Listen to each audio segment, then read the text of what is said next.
Norton Heart Vascular Institute made history on December 9, 2025, performing a first-of-its-kind transcatheter tricuspid heart valve replacement, offering new hope for patients with severe tricuspid regurgitation. We strive to be the leader in our community with these newer technologies. Now this offers us the opportunity in those patients who have never had previous tricuspid valve intervention to undergo a full tricuspid valve replacement.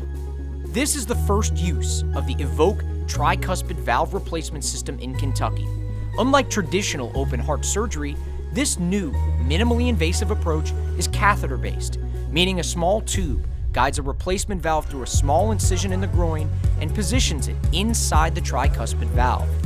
The technique can significantly reduce patient recovery time. Now that we've had some newer techniques to try to treat this, including EVOQUE, you see the real benefit from a symptom perspective in our patients. I'm really excited to bring this technology to our community. This is a harbinger of things to come in the percutaneous valvular heart space. Us bringing this in early helps us establish that cadence of continuing to lead the way in that area.